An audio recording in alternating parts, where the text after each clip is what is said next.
જય માતાજી, હું છું દક્ષરાજસિંહ ઝાલા. ઝાલા મખવાન કુળના કુળદેવી માં મરમરા છે. પ્રસ્તુત છે મરમરા માતાજીનો આ વિડીયો. આશા છે કે આપને પસંદ આવશે. યજ્ઞની રક્ષા માટે મખવાન ક્ષત્રિયને કુંડમાંથી પ્રગટ કરવા માટે મહાત્મા માર્કંડેયજીએ દુર્ગા સપ્તશતી પાઠની રચના કરી હતી અને પરમદેવીમાં મરમરાના આશીર્વાદથી જ પ્રથમ કુંડમાળજી કુંડમાંથી પ્રગટ થયા હતા. कर्म में मोक्ष भी मैं, प्रकाश में अंधकार भी मैं, काली मैं,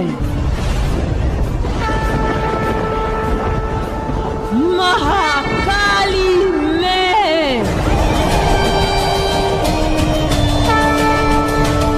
મુખવાન કુળના હરપાળદેવજી અને માં શક્તિ થકી જે કુંવરો થયા તે ઝાલવાથી ઝાલા કહેવાયા અને માં મરમરા કુળદેવી તરીકે પૂજાય છે.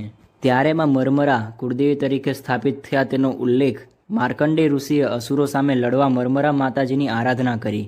જે ક્ષત્રિય કુંડમાંથી ઉત્પન્ન કર્યા તે મુખવાન કહેવાયા અને શક્તિશાળી ક્ષત્રિય એટલે કે કુંડમાળજી મખવાન અને માં મરમરા દેવી ત્યારે જ કુળદેવી તરીકે સ્થાપિત કરાયા હતા.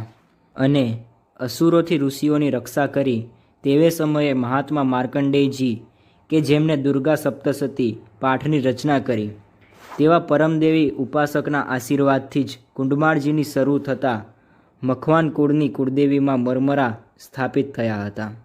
મખવાન બાદ મકવાણા કહેવાયા તેવા કુંડમાળજી મખવાને માર્કંડેય ઋષિના યજ્ઞમાં વિક્ષેપ કરતા અસુરોને પડકાર્યા હતા અને આવા રાક્ષસોને એક પછી એક મારી નાખ્યા હતા અને યજ્ઞ વિઘ્ન વગર પૂર્ણ કરાવ્યો હતો.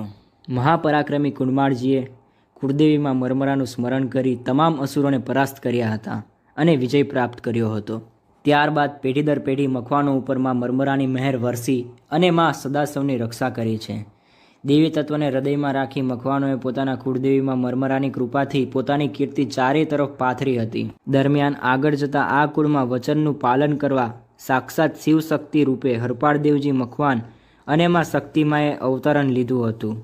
ત્યારે પણ આ માનવ સ્વરૂપને પણ માં મરમરાએ આશીર્વાદ આપ્યા હતા. આવા મહામાયા માં મરમરા દેવીએ સદા મખવાન અને ઝાલાકુળ પર અમીની દ્રષ્ટિ રાખીને જરૂર પડે ત્યારે પોતાના દીકરાઓને દુઃખમાંથી તાર્યા છે. 33 કરોડ દેવ આપણે કહી છીએ એની હમણાં દુર્ગા સપ્તશતીના 700 શ્લોક સાક્ષી પૂરે છે માર્કંડ ઋષિના લખેલા અને વેદ વ્યાસનું લખેલું દેવી ભાગવત સાક્ષી પૂરે કે 72 કરોડા મહાબળિયા 72 કરોડ પ્રકારના રાક્ષસો જયારે હામાં આવ્યા હતા ને